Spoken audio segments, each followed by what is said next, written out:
El imparable dardo del oso.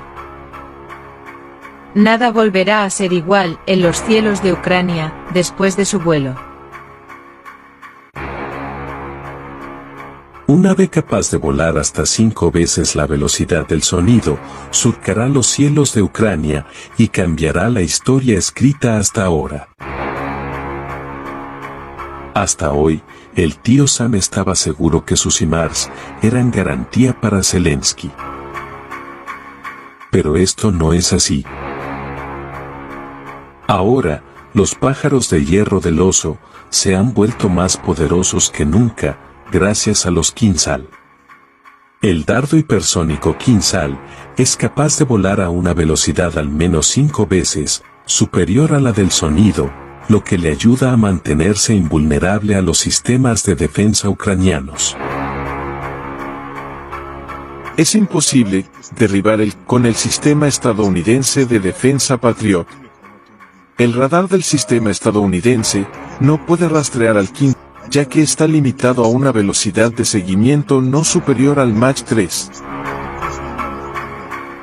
La velocidad es la clave en el nuevo dardo del oso. Cuando ellos utilizan un Patriot, no pueden dar designación de objetivo a nada que vuele más rápido. En caso de que el Patriot vuele en persecución el interceptor debería volar al menos 1.5 veces más rápido que el hipersónico ruso.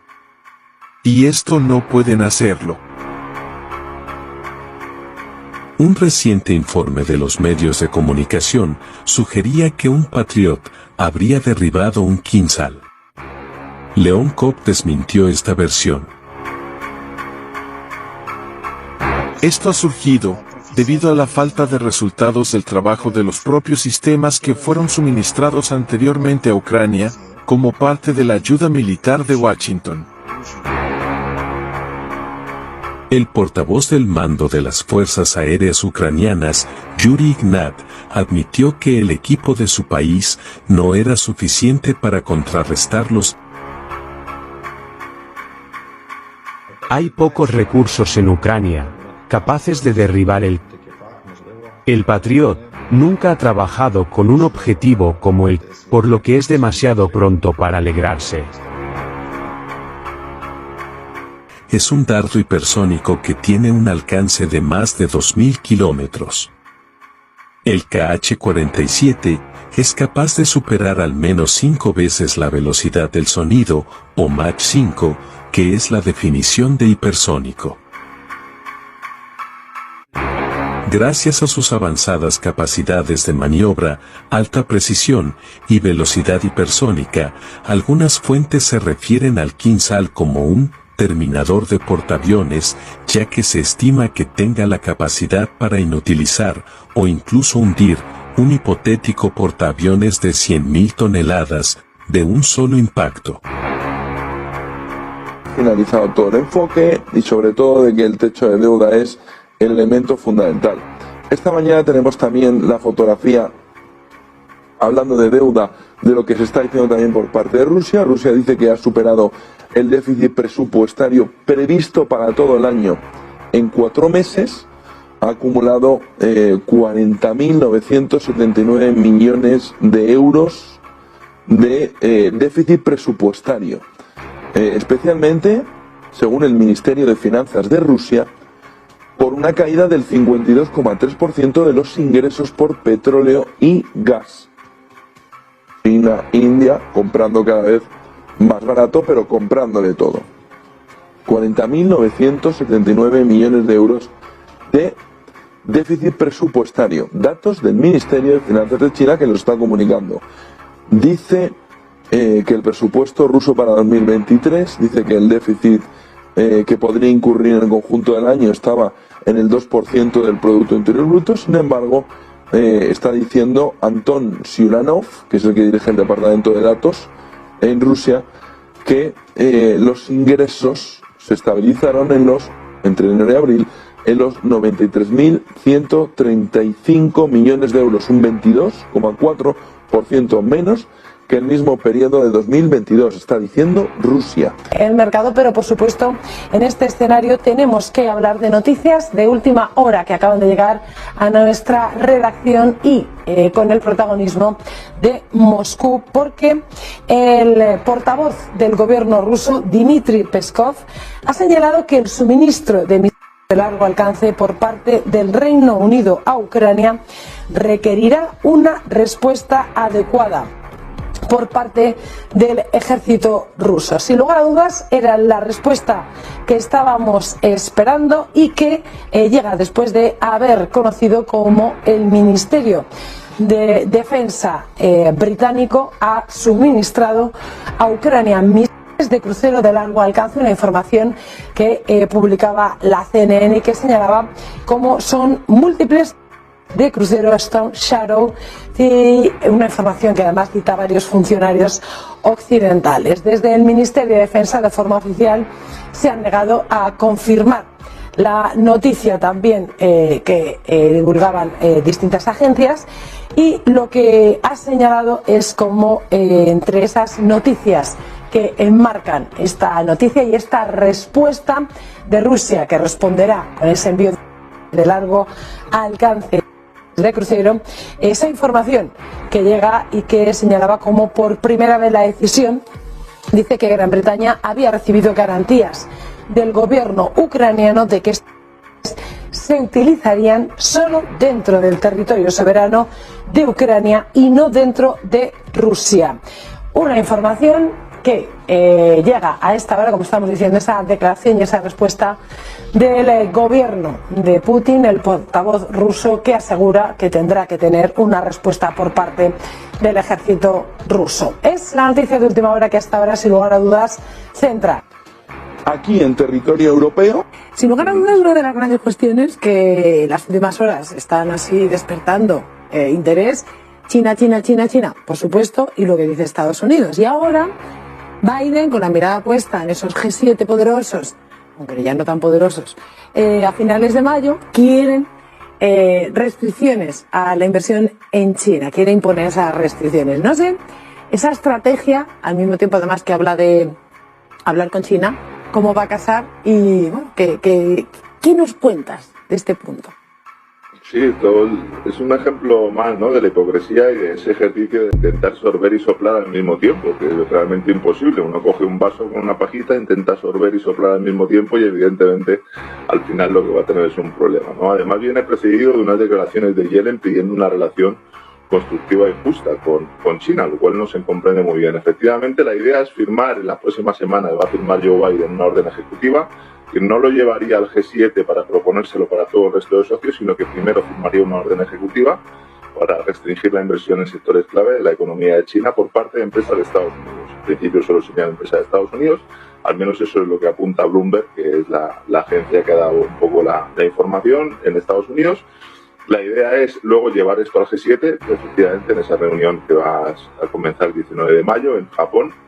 Y bueno, pues esa orden ejecutiva se va a enfocar sobre todo a semiconductores, chips, inteligencia artificial y computación cuántica, básicamente empresas tecnológicas, para intentar de alguna manera romper sobre todo las alianzas que hay entre empresas chinas y norteamericanas. Es un poco la idea, hay muchas empresas conjuntas y lo que pretende es romper eso, ¿no? Se pretende prohibir por completo ciertos tipos de inversión, mientras que otros van a requerir la notificación previa al gobierno. Ya comentamos aquí que la Casa Blanca tiene unas listas blancas y unas listas negras. Algún telespectador nos preguntaba en las últimas horas que cómo se accedía a esas listas. El problema es que esas listas no son públicas y es la Casa Blanca la que determina en cada momento y lugar, con discrecionalidad, a dedo, con qué empresas se pueden hacer negocios y con qué empresas no, lo cual pues yo creo que es un problema grave, sobre todo teniendo en cuenta que parte de los problemas que está teniendo Joe Biden y de las investigaciones que está teniendo y de ese comité republicano que está en el Congreso intentando analizar las relaciones de la familia Biden con China, pues uno de los problemas que había ahí es que hay relaciones directas con empresas chinas, a las cuales se podría estar beneficiando en perjuicio de otras que a lo mejor son sus competidoras.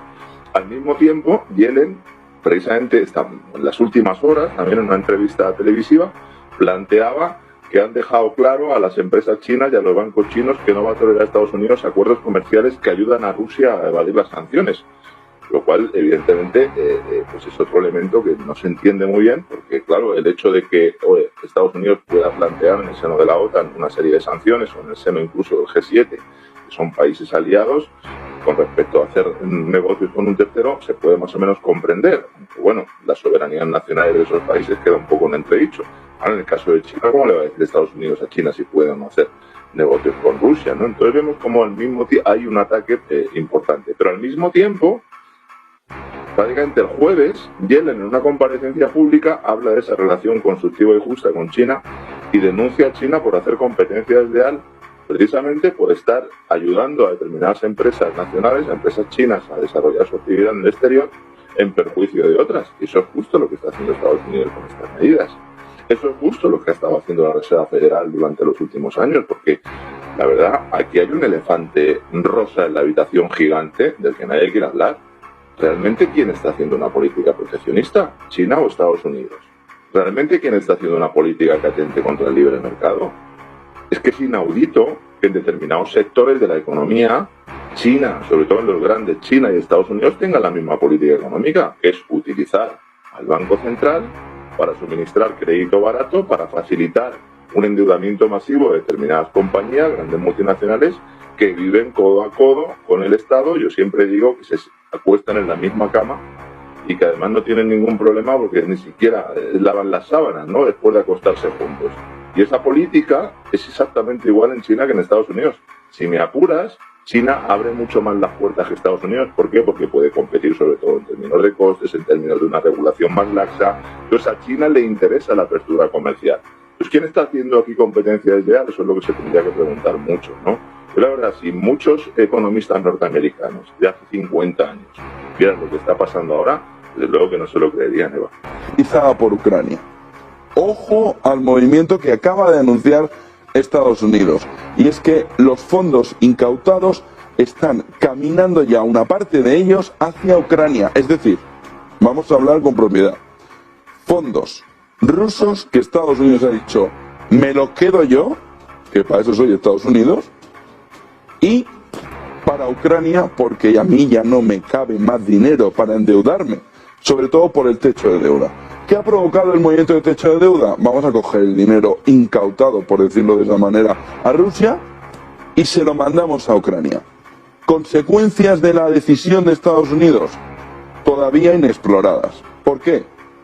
Porque Rusia había dejado muy claro que el dinero para Rusia, para Estados Unidos incautado, es decir, el dinero que le han quitado a Rusia, el dinero que le han cogido a Rusia y que ya no le quieren devolver, ese dinero sería una de las líneas rojas para lo que ya en el día de la victoria, este 9 de mayo, hace 2 días, dijo Vladimir Putin.